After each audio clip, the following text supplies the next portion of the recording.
आज हम स्टार्ट करेंगे आपकी थर्ड यूनिट, जिसमें है आपकी third unit special need and inclusion.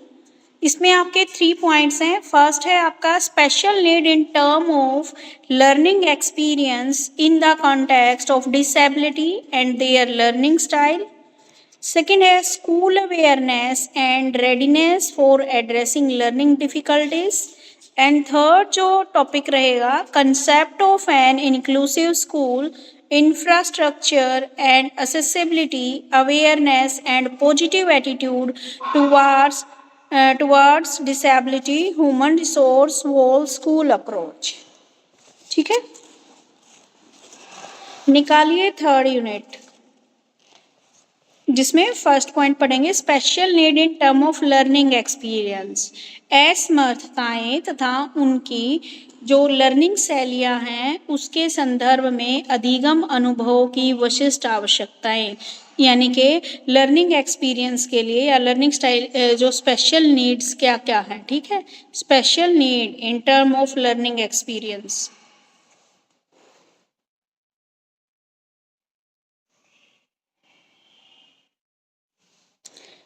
इसमें आपका फर्स्ट जो दे रखा है वो है discuss the detail the method with the help of which we can identify SEN special need।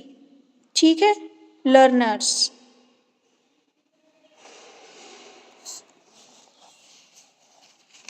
Good afternoon बेटे।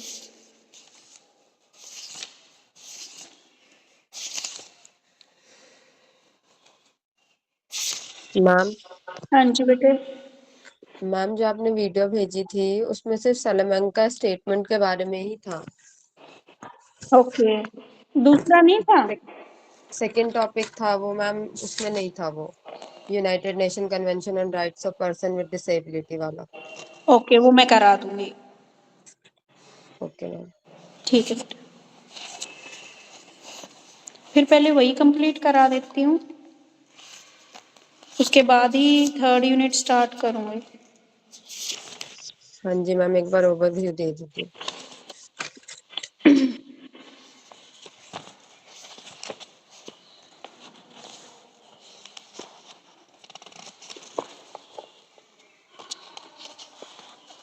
देखिए, आपका था जो इंटरनेशनल डेक्रेशन एंड कन्वेंशंस, ठीक है, उसमें आपके दो दे रखे थे। एक तो थे Salamanca statement and framework of action 1994, and दूसरा प्रोविजन था आपका education provision in the UN convention on the right of person with disability UNCRRD 2006।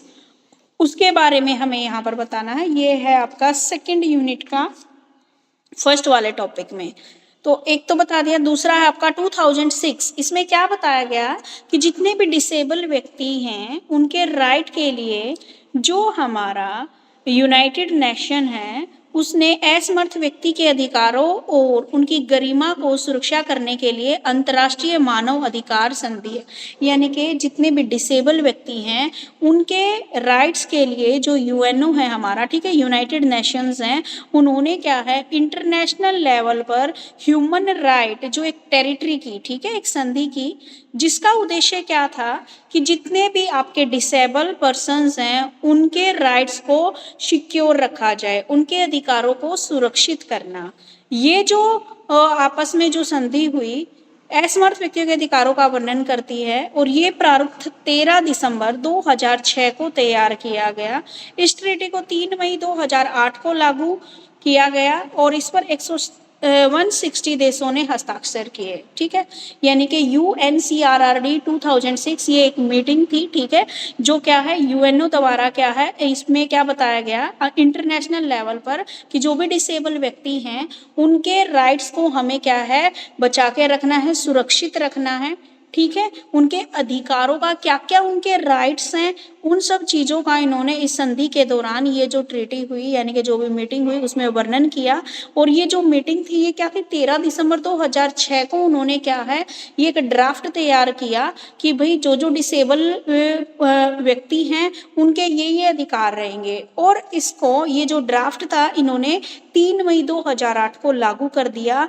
और इस ड्राफ्ट के ऊपर 160 देशों ने हस्ताक्षर किए यानी कि सिग्नेचर किए, बोला कि भाई हम भी इन रूल्स को मानेंगे और डिसेबल व्यक्ति इसके ये क्या है उनको मिलेंगे, राइट। तो सबसे पहले जो ये कन्वेंशन हुई, जो ये मीटिंग हुई, इसके क्या क्या प्रिंसिपल रखे गए, क्या सिद्धांत थे इसके अंदर, ठीक है, क्या क्या बताया गया डिसेबल व्यक्तियों के अधिकारों के बारे में। सबसे पहले तो जो व्यक्ति है उसकी गरिमा और उसकी स्वतंत्रता का सम्मान करना। दूसरा, जो भी हम बायसनेस करते हैं उसको हटाना यानी कि भेदभाव से मुक्ति देना।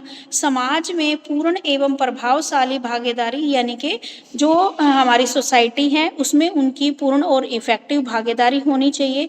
असमर्थ व्यक्तियों की गरिमा का सम्मान करना चाहिए यानी कि जो भी डिसेबल पर्सन है उनकी गरिमा का हमें सम्मान करना चाहिए, उनको इक्वल अपॉर्चुनिटी देनी चाहिए। साइना, ये अभी एक बच्चे की प्रॉब्लम है वो समझा रही हूँ मैं। अवसरों की समानता, ये है बेटा सेकंड यूनिट का जो फर्स्ट वाला टॉपिक है उसी का सेकंड पार्ट।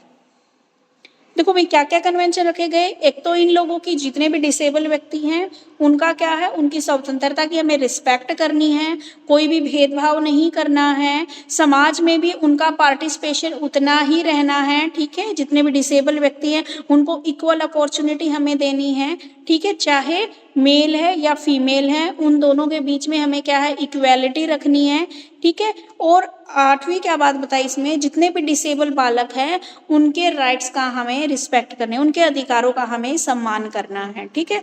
तो जितने भी डिसेबल व्यक्ति हैं उनके अधिकारों पर यूनाइटेड नेशन जो भी कन्वेंशन हुआ उसमें एजुकेशन प्रोविज़न भी किए गए।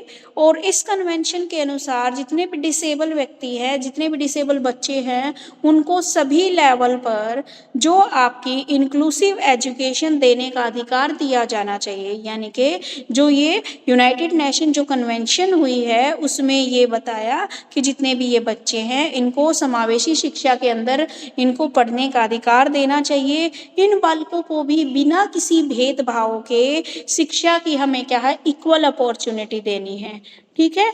और इस कन्वेंशन के पक्षधर में ये सुनिश्चित किया गया कि जो डिसेबल बच्चे हैं उनको भी फ्री और कंपलसरी शिक्षा प्रोवाइड की जाए, उनको इससे बाहर नहीं किया जाए। गुड आफ्टरनून बेटे। और जो असमर्थ जितनी भी लड़कियां हैं उनको क्या है, जितने भी वोकेशनल ट्रेनिंग सेंटर्स हैं या फिर जो भी उनको आजीविका, उनको ऐसी शिक्षा हमें देनी है जिससे उनको वोकेशनल ट्रेनिंग हमें प्रोवाइड करनी है ताकि वो शिक्षा लाइफ में उनके अपने पैरों पर खड़े होने में काम आ सके, यानी कि उनके जीवन गुजर में वो हेल्प कर सके। ऐसी शिक्षा हमें इन डिसेबल बच्चों को प्रोवाइड करानी है। दूसरी बात बताई है, जितने भी डिसेबल बच्चे हैं उनको नॉर्मल एजुकेशन सिस्टम में जो जो उनके लिए फैसिलिटीज़ हैं, जो जो फैसिलिटी प्रोवाइड है, जो जो नीड है जिन जिन फैसिलिटीज़ की उनको प्रोवाइड कराया जाए। उनकी शिक्षा को बढ़ावा देने के लिए हमें क्या है पर्सनली भी हेल्प करनी चाहिए। और डिफरेंट डिफरेंट टाइप की जो डिसेबिलिटी होती है उनकी नीड के अकॉर्डिंग जितने भी मटेरियल या स्टडी मटेरियल टूल्स जो भी ज़रूरतें हैं उनकी व्यवस्था कराई जाए, ठीक है। जितने भी डिसेबल बच्चे हैं उनकी एजुकेशन को प्रभावी करने के लिए कोऑपरेटिव लर्निंग, ठीक है, और प्रोग्राम लर्निंग जैसे प्रोग्राम्स को बढ़ाया जाए और विशेषकर अध्यापकों को विशेष प्रशिक्षण दिया जाए। बस ये बात इन्होंने जो यूएनओ कन्वेंशन हुई 2006 में ये बातें कही। क्लियर हो गया स्वाति? Yes ma'am. ठीक है बेटे। तो अब आ जाइए अपनी थर्ड यूनिट पे।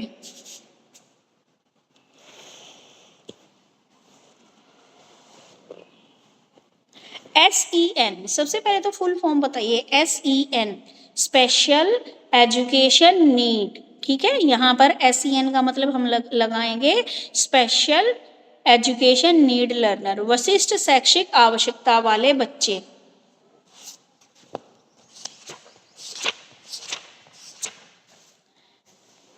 सबसे पहले तो हमें यहाँ पर बताना है how will you identify the derives need of special education need learner, कि आप कैसे पहचानोगे कि ये स्पेशल नीड वाले बच्चे हैं। ठीक है, स्पेशल नीड एंड इंक्लूजन ये आपकी यूनिट का नाम है। ठीक है, सबसे पहले बात आती है हमारी जो भी ह्यूमन एसेट्स है, प्रत्येक देश की पूंजी है। ह्यूमन रिसोर्स प्रत्येक देश की क्या है, कैपिटल है। और जो हमारी ह्यूमन रिसोर्स उसकी जो देश अपने मानव संसाधन की परवाह नहीं करता वो देश पीछे रह जाता है। इसलिए प्रत्येक जो भी कंट्री है उसकी क्या है, रिस्पॉन्सिबिलिटी है कि अगर वह अपने ह्यूमन रिसोर्स का यूज़ करे और देश की डेवलपमेंट करे। ठीक है, उसके लिए उसको सबसे पहले जो हमारी एजुकेशन है उसकी तरफ ध्यान देना होगा। जब हमारे देश की एजुकेशन सिस्टम अच्छा रहेगा, लोग पढ़ेंगे लिखेंगे, तभी क्या है एक देश की डेवलपमेंट होएगी। तो अब उसमें क्या है, एजुकेशन तो सबको मिल रही है, लेकिन कुछ बच्चे ऐसे भी हैं जो डिसेबल बच्चे हैं। ठीक है, तो उन डिसेबल बच्चों की पहचान हमें कैसे करनी है वो यहाँ पर बताना है। स्पेशल एजुकेशन नीड्स लर्नर कौन से हैं, हमें सबसे पहले तो उन्हें नोटिस करना है। तो आज के जो मॉडर्न युग में जो बच्चों की जो आइडेंटिफिकेशन है उसके लिए हम डिफरेंट मेथड का प्रयोग करते हैं। ठीक है, इनके अतिरिक्त जो भी स्पेशलिस्ट हैं उनकी सलाह ली जाती है, और जो बच्चा है उससे रिलेटेड जितने भी डॉक्यूमेंट हैं उनको आइडेंटिफाई किया जाता है। इसके लिए क्या है, हम कुछ मेथड्स का यूज़ करते हैं ये चेक करने के लिए कि ये SEN लर्नर है या नहीं, स्पेशल एजुकेशन नीड चाइल्ड है या नहीं। इसके लिए क्या करते हैं, सबसे पहले तो अपनाया जाता है ऑब्जर्वेशन मेथड, दूसरा इंटेलिजेंसी टेस्ट, तीसरा है आपका एप्टीट्यूड टेस्ट, और फोर्थ है आपका achievement test, medical checkup method या केस हिस्ट्री मेथड। ठीक है, इन अलग अलग मेथड से हम क्या है बच्चों का पता लगाते हैं, ऑब्जर्व करते हैं। सबसे पहले तो मान लीजिए हम अपनी क्लास में भी या अपने पेरेंट्स भी अपने बच्चे को ऑब्जर्व करते हैं, तो ऑब्जर्वेशन मेथड में देखा जाता है कि 214 है बेटा मेरी बुक में पेज।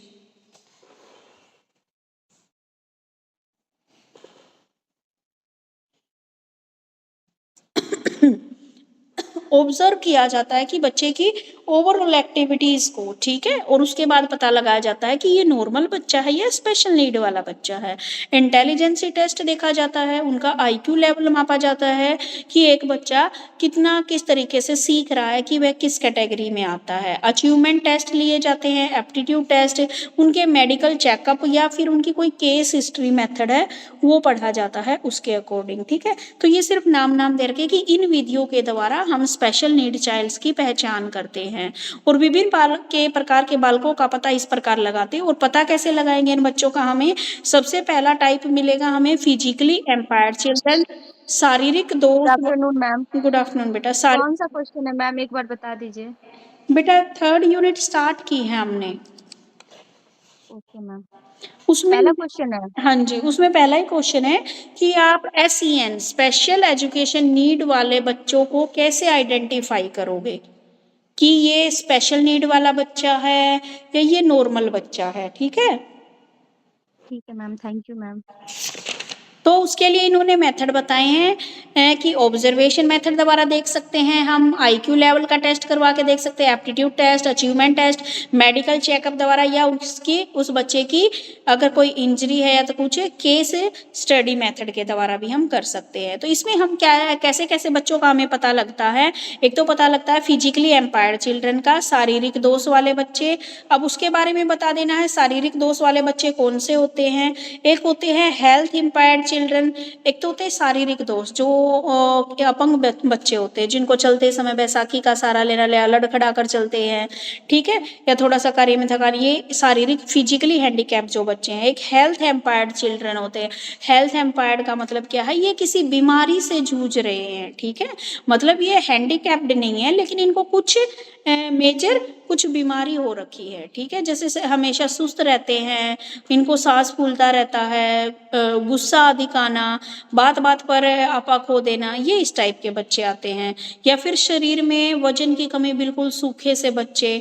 ठीक है, खांसी जुकाम सर्दी गर्मी का बने रहना हमेशा, ये होते हैं हेल्थ एम्पायर्ड चिल्ड्रन। ठीक है, उसके बाद है मेंटली रिटायर्ड चिल्ड्रन देखते हैं हम।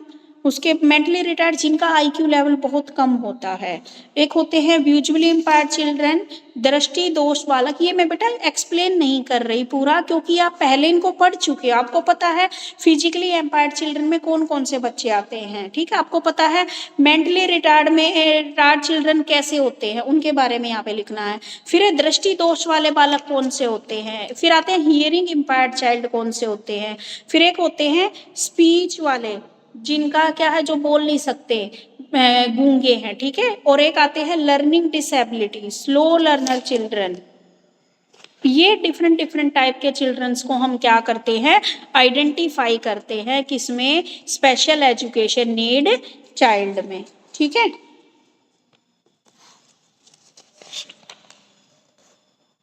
Yes ma'am.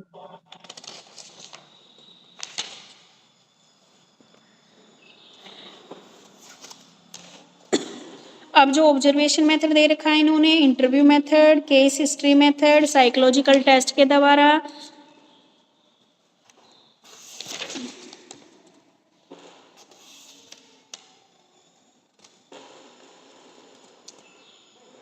बस यही बात बता रखी इसने, और कुछ नहीं बता रखा इसमें।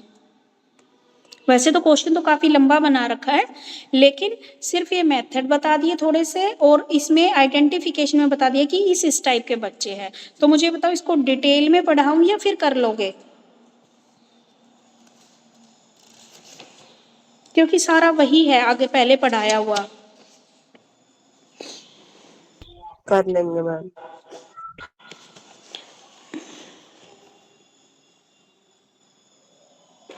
अब अगली बात आती है इसमें, right A note on diverse need of special education need children, ठीक है। Special need term of disability in the learning style. Hindi में मैम ये प्रश्न ये है ना, विशिष्ट बालकों की आवश्यकताएं कौन कौन सी हैं? हाँ जी, ठीक है।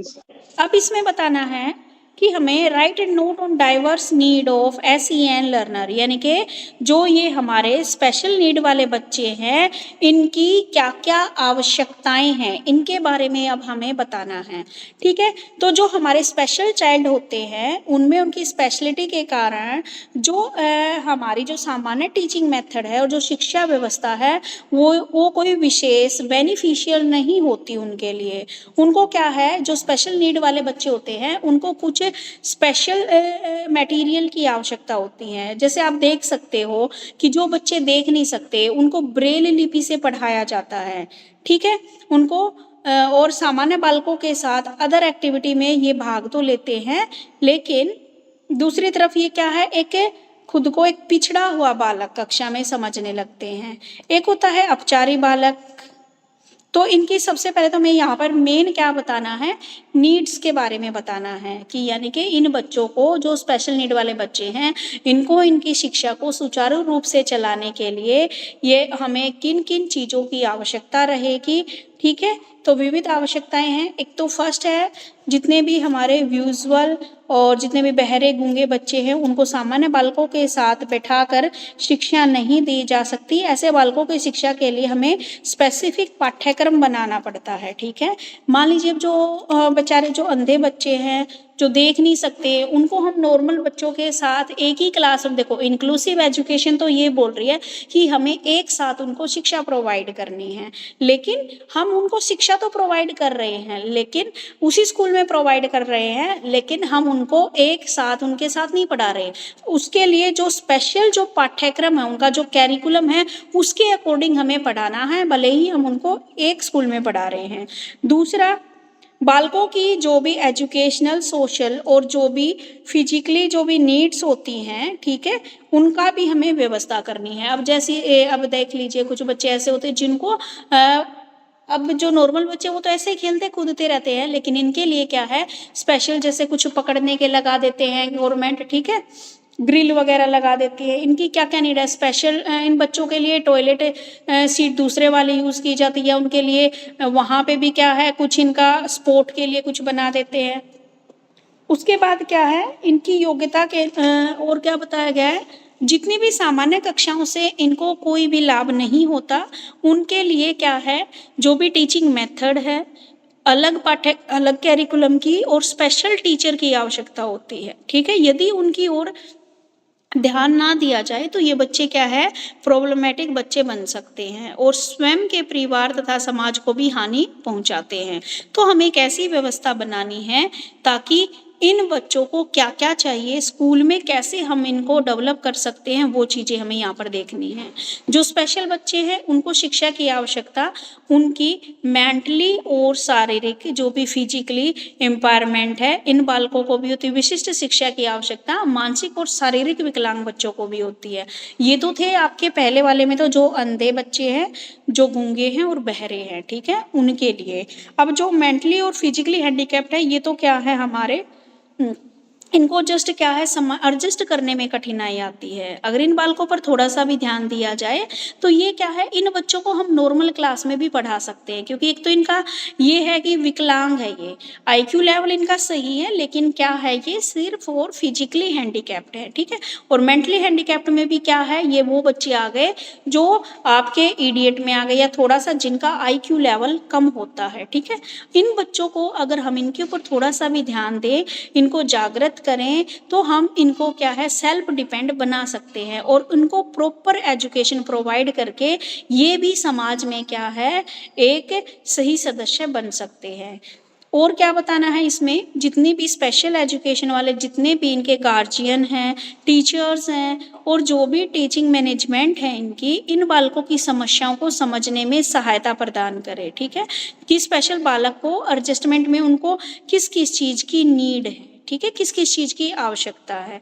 उसके बाद जितने भी स्पेशल नीड वाले बच्चे हैं उनकी इमोशनल नीड्स भी होती है, ठीक है, संवेगात्मक आवश्यकताएं भी होती हैं। तो जीवन में जो भी उनके इमोशंस हैं वो भी इम्पोर्टेंट भूमिका निभाते हैं। ये इमोशन कभी तो उनके अंदर कम हो जाते हैं और कभी अधिक हो जाते हैं, और इसी इमोशन इनबैलेंस उनका व्यवहार में दिखाई देता है। वशिष्ठ बच्चों को क्या है, हमें वोकेशनल ट्रेनिंग देने की भी आवश्यकता है। उनको क्या है, हमें जीवन के लिए तैयार करना है।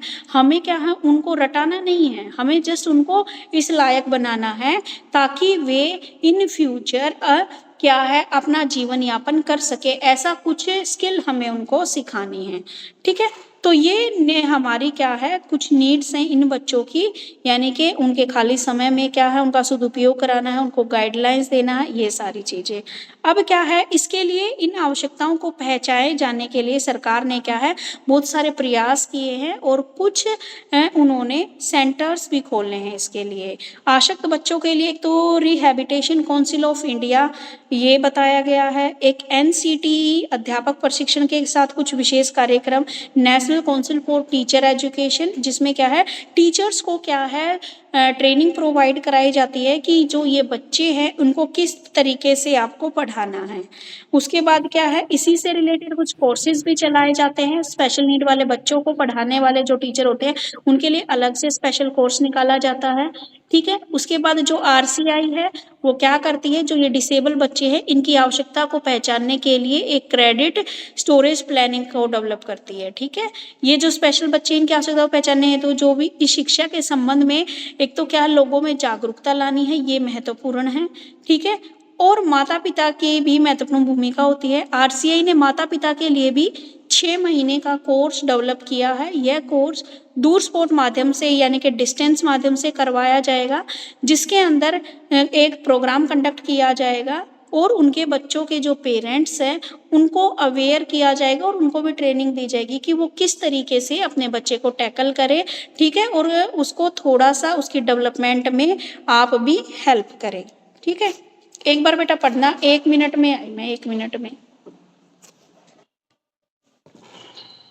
कुछ क्लियर हुआ?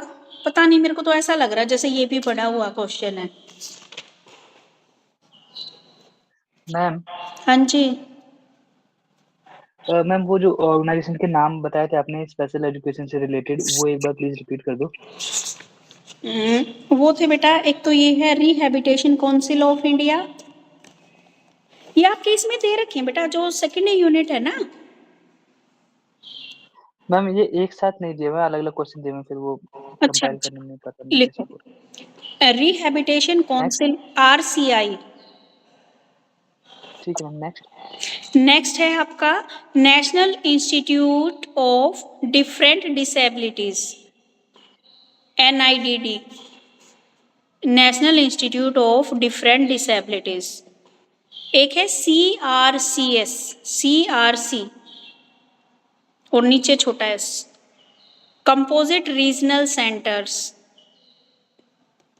एक है DDRCS, district disability rehabilitation centres. और फिर एक है डिस्ट्रिक्ट डिस्ट्रिक्ट डिस्ट्रिक्ट डिसेबिलिटी हाँ जी रिहैबिलिटेशन सेंटर्स। और एक है फिर NGOs, non voluntary government organisations. ठीक है मैम।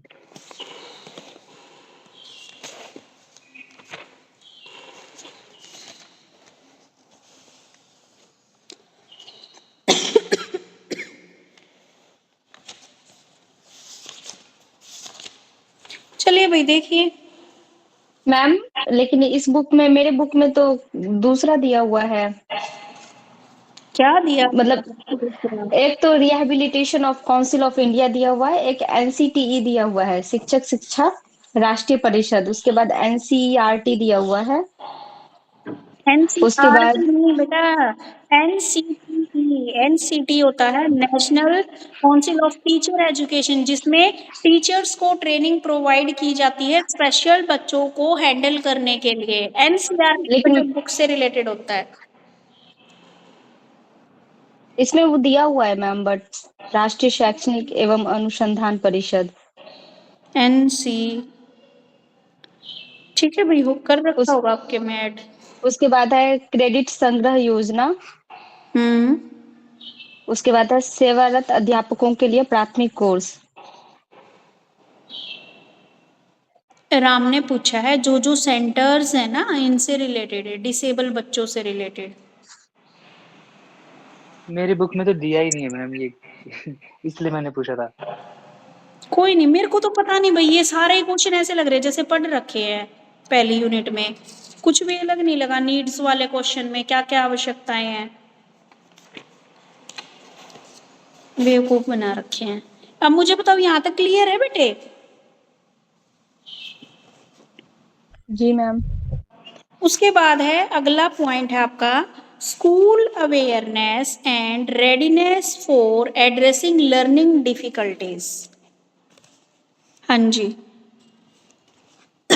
स्कूल अवेयरनेस कि किस तरीके से आप जो ये लर्निंग डिसेबिलिटीज़ हैं उनको संबोधित करने के लिए स्कूल्स में अवेयरनेस करना और तत्पर करना। ठीक है, विद्यालयों की जागरूकता और तत्परता, इससे रिलेटेड आपको बताना है।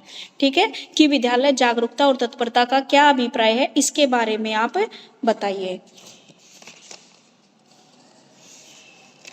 छोटा सा ही टॉपिक दे रखा है ये भी स्कूल अवेयरनेस का। अब देखो भाई, जो मॉडर्न जो हमारी एजुकेशन पॉलिसी है उसमें क्या बता रखा कि हमें इंक्लूसिव एजुकेशन प्रोवाइड करानी है, जिसका अर्थ है कि आपस में मिलकर या सबको एक साथ एजुकेशन प्रोवाइड करना। ठीक है, तो उसके लिए हमें क्या है, स्कूलों को अवेयर करना है और रेडीनेस दिखानी है। तो सबसे पहले हमें ये पता होना चाहिए कि ये होता क्या है।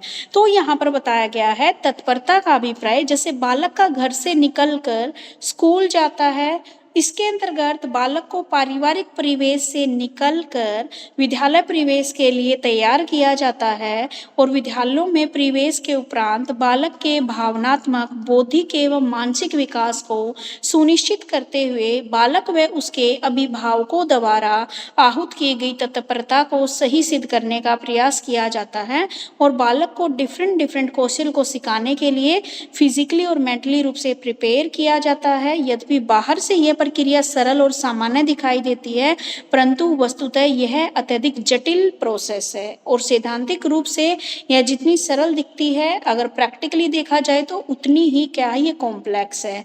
इस तथ्यों का मेल अधिगम के प्रति तत्परता और विद्यालय जाने के प्रति तत्परता के उसे लिया गया है। देखो भाई, इसमें हमने यहाँ पर दो टर्म यूज की गई है, school awareness and readiness. Awareness क्या होता है, जागरूक करना, यानी कि सबसे पहले तो हमें क्या करना है, बच्चों के स्कूल्स को अवेयर करना है कि भाई आपके यहाँ पर ये बच्चे आएंगे पढ़ेंगे, और क्या है आपको भी क्या करना है, इन बच्चों को पूरा का पूरा सहयोग देना है, ठीक है। इनके बीच में सद्भावना उत्पन्न करनी है। जो समर्थ बच्चे हैं, जो नॉर्मल बच्चे हैं, उनमें भी क्या है, उन बच्चों को भी हमें जागरूक करना है इन डिसेबल बच्चों के प्रति, जो उनकी विचारधारा है और जो रवैया है वो ठीक रखे, ताकि इन बच्चों के अंदर हीन भावना पैदा ना हो। और हर प्रकार की क्लास की जो भी एक्टिविटी है उसमें ये भाग ले और उन्हें समान अवसर मिले, ठीक है। तो उनको एक अवेयरनेस का मतलब यही है, हमें स्कूल में ऐसा इन्वायरमेंट क्रिएट करना है ताकि जो बच्चे डिसेबल नहीं हैं और जो बच्चे डिसेबल हैं वो एक साथ जब एजुकेशन ले रहे हैं, तो जो डिसेबल बच्चा है उसके मन में हीन भावना पैदा ना हो, हमें उसकी उस हीन भावना को दूर करना है। और क्लासरूम में जो भी हम एक्टिविटी करा रहे हैं, जो डिसेबल बच्चे हैं उनको भी हमें क्या है, इक्वल अपॉर्चुनिटी देनी है। तो हमें उनको एक ऐसा इन्वायरमेंट देना है, ठीक है, ताकि वे बच्चे क्या है आसानी से खुद को उसमें एडजस्ट कर सके। तो ये तो था स्कूल अवेयरनेस से रिलेटेड। अब बात आती है स्कूल रेडीनेस। तो रेडीनेस में क्या बताया गया है कि यहाँ पर रेडीनेस से मीनिंग लिया गया है कि जब एक बच्चा अपने घर से जाता है, स्कूल में जाता है, तो स्कूल के अंतर्गत अब उसको फैमिली वाला इन्वायरमेंट तो नहीं मिलता, क्योंकि वह फैमिली वाले इन्वायरमेंट से तो बाहर निकल गया, अब उसने स्कूल के इन्वायरमेंट में पहुँच गया। तो बच्चे को हमें, ऐसे बच्चों को जो डिसेबल है उनको क्या है, हमें स्कूल के इन्वायरमेंट के लिए हमें उन्हें रेडी करना है, प्रिपेयर करना है, कि चाहे उनकी इंटेलेक्चुअल, इमोशनल और उनकी मेंटल डेवलपमेंट को सुनिश्चित करने के लिए हमें क्या है, उनके जो पेरेंट्स हैं उनको भी अवेयर करना है, उनको भी रेडी करना है कि भाई आप अपने बच्चे को भेजो यहाँ पे, ताकि वो पढ़ पाए, कुछ सीख पाए और इन फ्यूचर वो कुछ करने के लायक बने। ये डिसेबल बच्चों के लिए बोला है। तो इन बच्चों के लिए क्या है, डिफरेंट स्किल्स को सिखाने के लिए उनको, चाहे वो मेंटली है चाहे फिजिकली है, उनको प्रिपेयर, उनको रेडी किया जाता है, ताकि ठीक है कि वो एक आसान जीवन जी सके।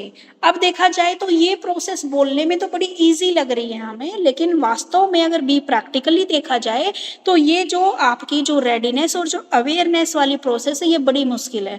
क्योंकि आप एक बात बताइए, किसी को भी जागरूक करना और उसको रेडी करना बड़ा डिफिकल्ट टास्क होता है, ठीक है। अब यहाँ पर इसी संबंध में प्याजे ने इसको प्रैक्टिकल रूप में प्रयोग लाया है। इसके अंतर्गत उसने बालक के जितनी भी उसकी जैविक डेवलपमेंट उससे संबंधित ज्ञान प्राप्त होता और विद्यालय में दिए गए अनुदेशन से लाभ मिलता। प्याजे का मानना है कि हर बालक की फिजिकली और मेंटली डेवलपमेंट की जो गति होती है वो डिफरेंट होती है, और ये बालक के आंतरिक समय सारणी उसके बाह्य विकास को प्रभावित करती है। अब भाई इन्होंने ये डेफिनेशन तो बीच में घुसा दी, इसका मीनिंग कुछ क्लियर हुआ नहीं। देखो भाई, इन्होंने बताया यहाँ पर हम दो टर्म का मेल कर रहे हैं, एक तो अवेयरनेस का और एक रेडीनेस का। इसी के रिगार्डिंग जो प्याजे हैं वो ये बोलते हैं कि हमें जो बालक की जो मेंटली और फिजिकल जो डेवलपमेंट की जो गति होती है वो अलग अलग होती है, और हमें बच्चे को विद्यालय के अंदर ऐसे इंस्ट्रक्शन देने हैं जो उनके लिए लाभदायक हो और जो उनके ज्ञान में वृद्धि करें, ठीक है। हाँ, ये हो सकता है कि भाई सीखने की जो गति है वो सबकी क्या, कोई जल्दी सीख लेगा, कोई धीरे धीरे सीखेगा, लेकिन हमें ऐसा इन्वायरमेंट करना है, बच्चे को हमें रेडी करना है। उसको सबसे पहले तो हमें पढ़ने के लिए ही रेडी करना है, उसको अवेयर करना है कि भाई आपको करना है, आप कर सकते हो, आपके अंदर कोई कमी नहीं है, ठीक है।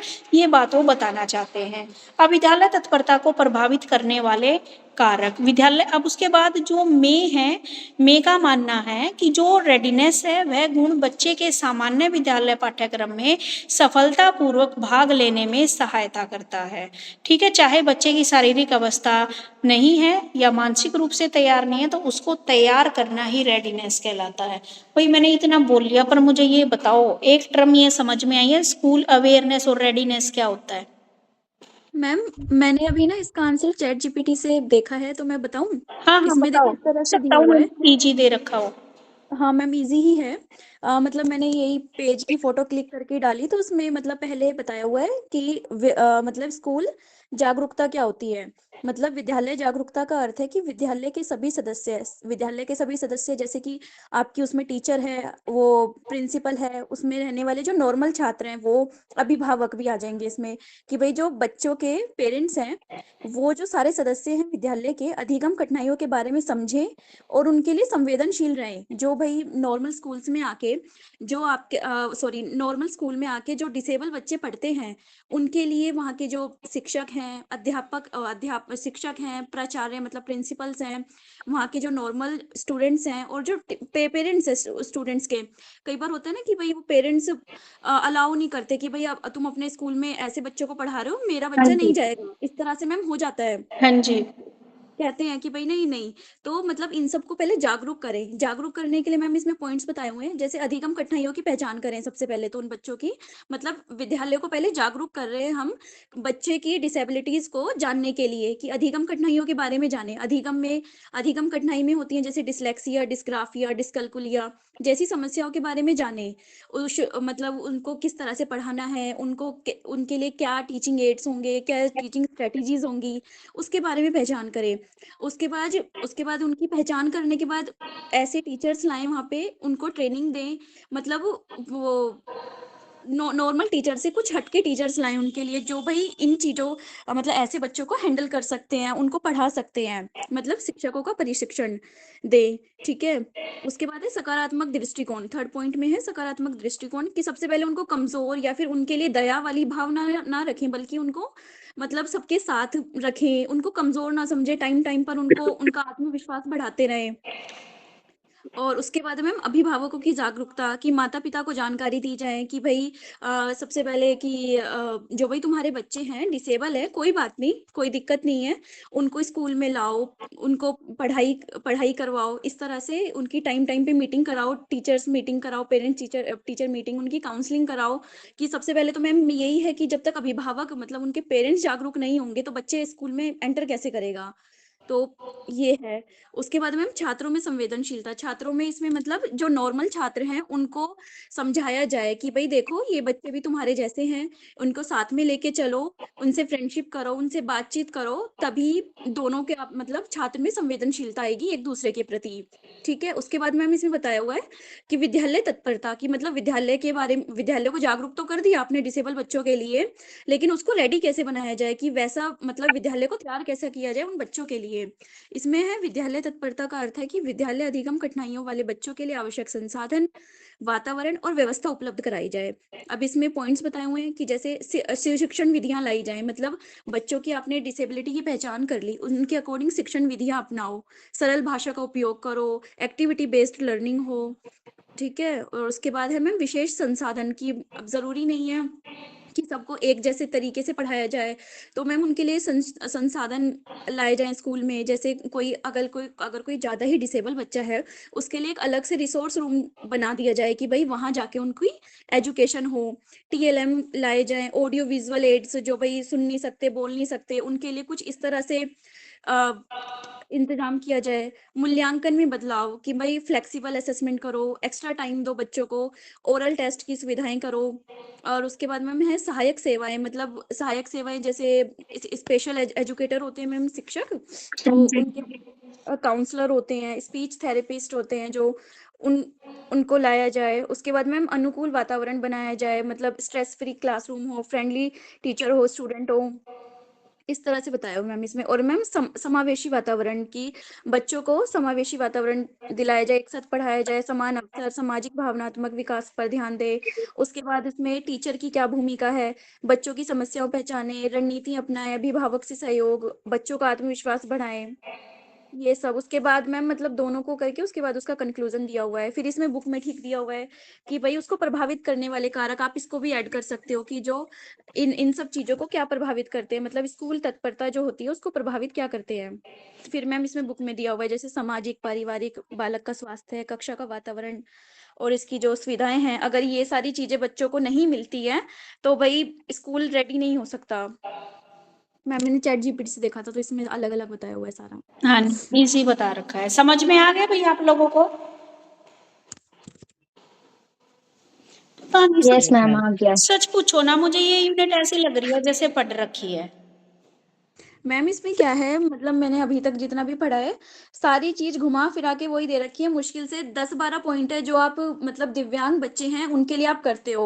हाँ जी। मतलब भेदभाव नहीं करना, उनको इंक्लूसिव एजुकेशन देनी है, विद्यालय का वातावरण आप ऐसा बनाओ, अभिभावक को जागरूक करो, मतलब वो टीचर, वो स्पेशल टीचर्स लाओ, या फिर जरूरत है तो स्पेशल टीचर ले आओ, जो ज्यादा डिसेबल बच्चे हैं या जो नॉर्मल कम डिसेबल हैं उन वो नॉर्मली भी पढ़ सकते हैं। इस तरह के मैम मुश्किल से 10-12 पॉइंट बन रहे हैं बस।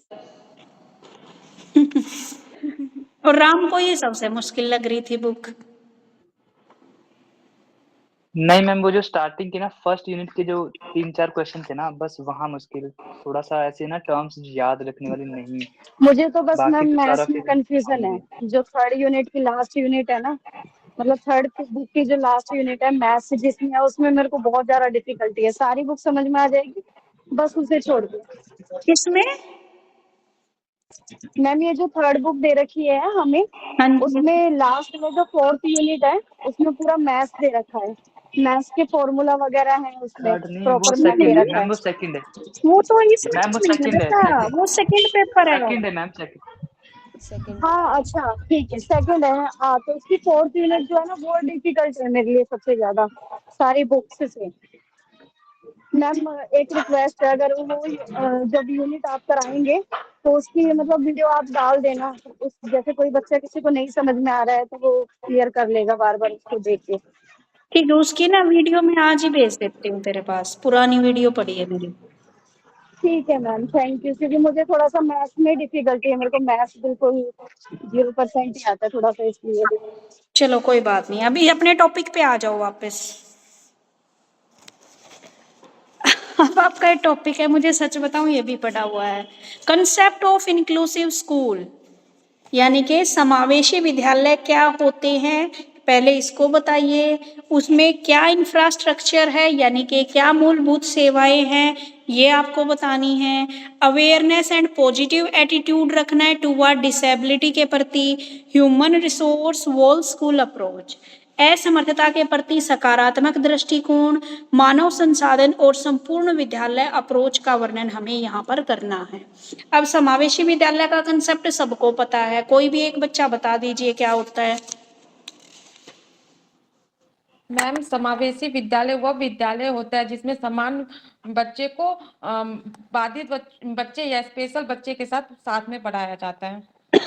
हाँ जी, तो इसको तो बार बार रिपीट करने की जरूरत नहीं, वही एक बात है, नाम ही आपका इंक्लूसिव एजुकेशन है इसमें। ठीक है, तो अब इसमें इंफ्रास्ट्रक्चर की बात की गई है कि मूलभूत क्या क्या सुविधाएं हमें इन स्कूलों में प्रोवाइड करानी हैं।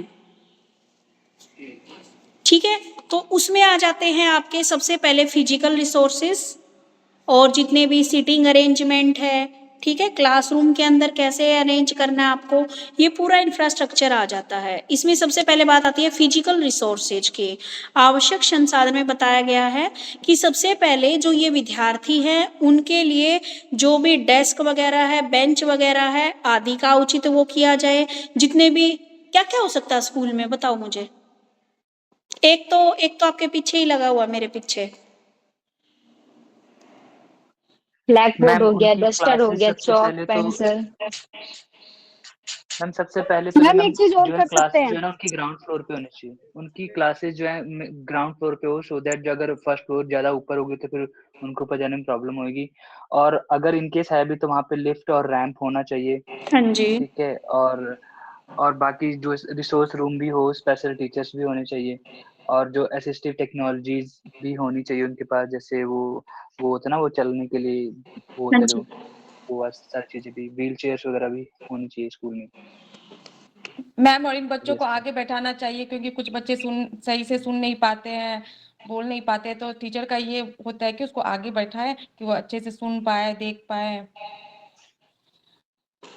मतलब ये है कि पेपर में तो अगर तुम्हें बोलने दिया जाए तो तुम आपस में ही बोल के कर ही लोगे पेपर पूरा। Yes ma'am. है ना? सुनने थोड़ी देते हैं मैम। अरे भाई मैम मेरे को तो क्लास के बीच में खड़ा करके पूरी चेकिंग करने लगे, पता नहीं क्या लगा उन्हें कि मैं चीटिंग कर रहा हूँ। तो मेरे को खड़ा किया हुआ बीच में, पूरी प्रॉपर चेकिंग करी उनसे टीचर ने ऐसे।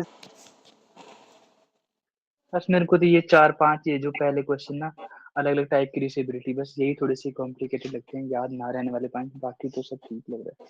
क्यों बेटा, विजुअल में क्या है जो